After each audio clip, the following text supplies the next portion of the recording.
হ্যাঁ, তুমি এটা কি করে করলে? তার মানে তো তুমি নবম স্তরে পৌঁছে গেছো।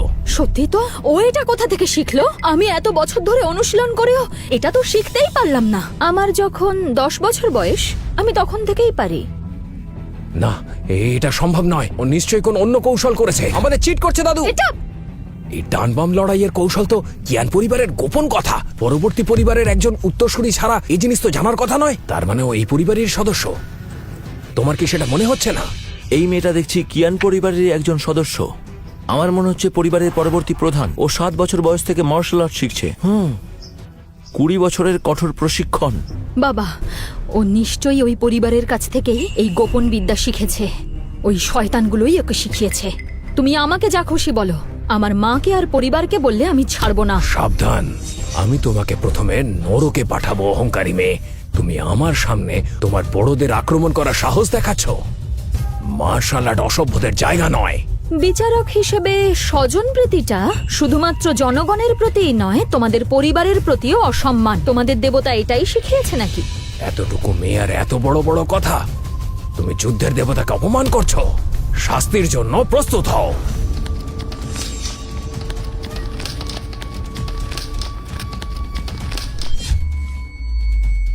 এই শয়তানগুলো আবার এখানে এলো কোথা থেকে? তোমাদের এখানে পা দেবার সাহস হলো কি করে? কি এনে ঢুকেছো তোমরা? আমরা এটা অধিগ্রহণ করতে এসেছি। বাঁচতে হলে সরে যাও। অসভ্য শয়তানের দল, তোমরা এখানে এসেছো এটা অধিগ্রহণ করতে। আমি তোমাদের উচিত শিক্ষা দেব। তুমি ঠিক আছো?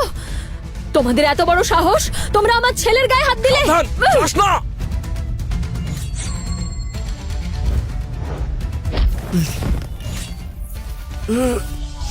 কাকা, তুমি বুঝতে পারছো? এই মানুষগুলোর মার্শাল আর্ট সেই আগের মতোই যারা সং পরিবারকে হত্যা করেছিল। আমিও দেখেছি মনে হয়। এই মানুষগুলো হয়তো জানতে পেরেছে। ওরা এখানে এসে আক্রমণ করেছে। এর ফল কিন্তু ভালো হবে না। তোমার এদের সাহায্য করা উচিত, না হলে ওরা সবাইকে মেরে ফেলবে। তুমি যা বপন করবে তাই তো কাটবে। মিসেস কিয়ানের দক্ষতা অপরিসীম। ও এদের থেকে অনেক শক্তিশালী, কিন্তু এখন মিসেস কিয়ান গুরুতর আহত। কিন্তু ওর সাথে তো আমাদের কোনো সম্পর্ক নেই। কাকা, তুমি শুধু দেখতে থাকো।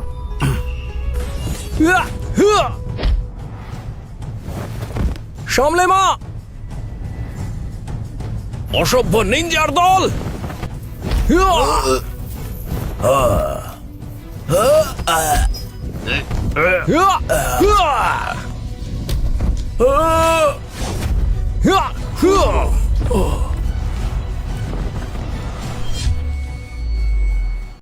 বোমা ছড়াও।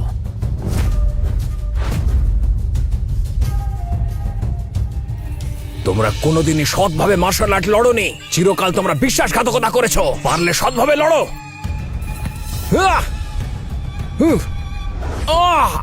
পিছন থেকে আঘাত করছো।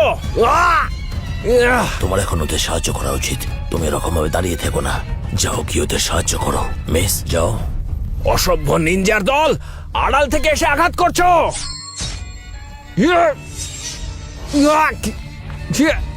দাদু, আমি এখন ওদের একা সামলাতে পারবো। তুই এদিকে আসিস না। দেখছি আর মার্শাল আর্টের সব আবর্জনা। নরকে যাও।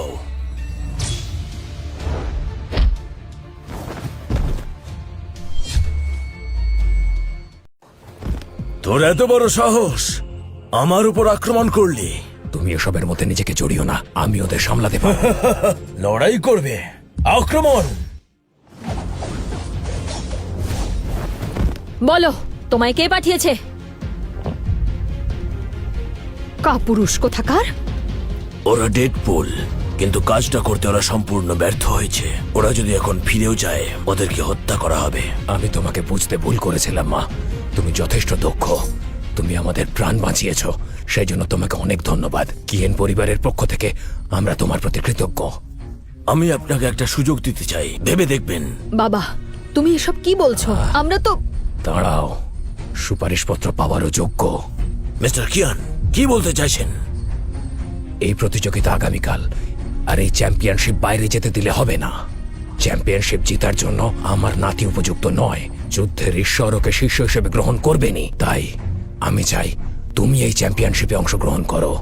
তাহলে ইউনরকে তার শিষ্য হিসেবে গ্রহণ করুক। ইউসং পরিবারও এই সুযোগে আছে। যুদ্ধের দেবতার নামে কোথাও কেউ কোনো কিছুই কঠিন হয়ে দাঁড়াবে না। আপনি চান আমি ওনাকে পুজো করি? কতজন মানুষ ওনার শিষ্য হওয়ার চেষ্টা করে, আর তুমি পেয়েও তার কোনো মর্যাদা করলে না। কানিয়ন, আমি দেখেছি তোমার মধ্যেই বংশের রক্ত বইছে। আমি চাই তুমি চ্যাম্পিয়ন হও। তোমার সামনে সুবর্ণ সুযোগ আছে, হাতছাড়া করো না। তোমার ভবিষ্যৎ খুব উজ্জ্বল হবে। আমার মনে হয় আমার পুজো পাওয়ার যোগ্যতাই নেই ওনার। এতটুকু মেয়ে তুমি যুদ্ধের দেবতাকে নাম ধরে ডাকা সাহস করছো? যদি আমি তাকে নাম ধরে ডেকেও থাকি তাতে কি যায় আসে?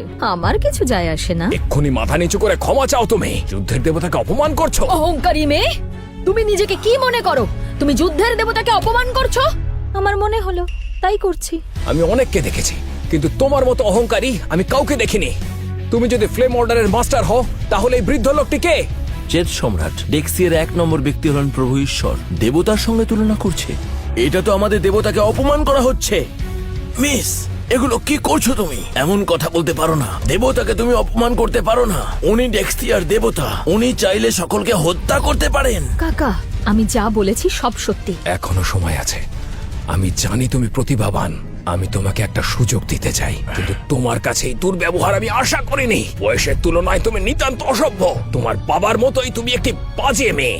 আশা করেছিলাম তোমার মাকে হারিয়ে যে কষ্ট পেয়েছি, সেই কষ্ট তোমাকে আমি আপন করে নিয়ে ভুলে যাব। কিন্তু তুমি তোমার মায়ের মতোই বাজে এবং বাবার মতোই অসভ্য হয়েছো। বাবা, ওর এত বড় সাহস ও দেবতাকে অপমান করে। ও যতই প্রতিভাবতী হোক, আমার মনে হয় এই অপমানের জন্য ওকে হত্যা করা উচিত।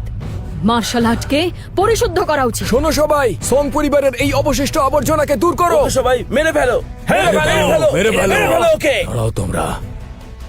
যদি পরিবারের মধ্যে থাকা এই লুকোনো বিপদকে দূর না করা হয়, তাহলে এটা আমাদের জন্য আরো ভয়ঙ্কর হয়ে উঠবে। এখনই এর একটা ব্যবস্থা করতে হবে। হতে পারে আমার ভুল হচ্ছে, কিন্তু যুদ্ধের ঈশ্বরের প্রতি অসম্মান আমি কোনোভাবেই মেনে নেব না, এবং এর শাস্তি দেবই। দাঁড়াও!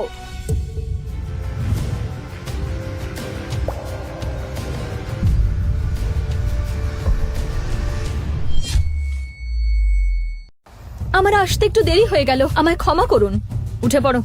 আশ্চর্য বিষয়, আমি যা ভেবেছিলাম কোনো ভুল ভাবিনি। অহংকারী যাচ্ছে তাই মেয়ে একটা। চুপ!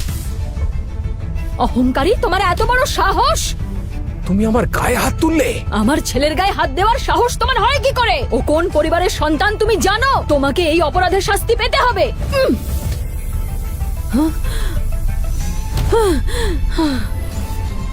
আমি তোমাকে এই মুহূর্তে এখানেই মৃত্যুদণ্ড দেব, যদি তুমি হাঁটু গেড়ে ক্ষমা না চাও। তুমি এখনো অক্ষত আছো, কারণ তুমি আমার প্রতিপক্ষ না। সাহসের সীমা ছাড়িয়ে যাচ্ছ। আমার মেয়ে ডেক্সিয়ার 3য় সেরা খেলোয়াড়। আর আজ যদি এইরকম দুর্ঘটনা না ঘটতো, ওই নিনজারা আমাকে আহত না করে যেত, তাহলে দুঃসাহসের উচিত শিক্ষা দিতাম। অর্থাৎ তোমরা সবাই শুধুমাত্র কুয়োর ব্যাং, তোমাদের কারোর কোনো ক্ষমতা নেই। তুমি আমাকে চেনো?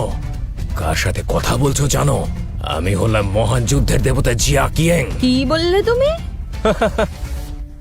নীল রাতের যুদ্ধের দেবতা। উনি আমার গুরু। তুমি আমাদের কিয়ান পরিবারকে অসন্তুষ্ট করেছো, তাই তোমাকে শাস্তি পেতে হবে। তুমি এই মুহূর্তে হাঁটু গেড়ে বসে ক্ষমা প্রার্থনা করো। তোমার এত বড় সাহস, তুমি আমায় হুমকি দাও? তোমার কোনো ধারণা আছে তুমি কার সামনে দাঁড়িয়ে আছো? যুদ্ধের দেবতা যদি করুণাময় না হতেন, তুমি এতক্ষণে মারা যেতে। তোমায় কেউ বাঁচাতে পারতো না। শিয়াল সব সময় বাঘের শক্তির সুযোগ নেয়। তোমার যদি কিছু করার ক্ষমতা থাকতো, তাহলে তুমি নিজেই করতে। হ্যাঁ, এখন থেকে মার্শাল আর্ট থেকে তোমাদের পরিবারকে বহিষ্কার করা হলো।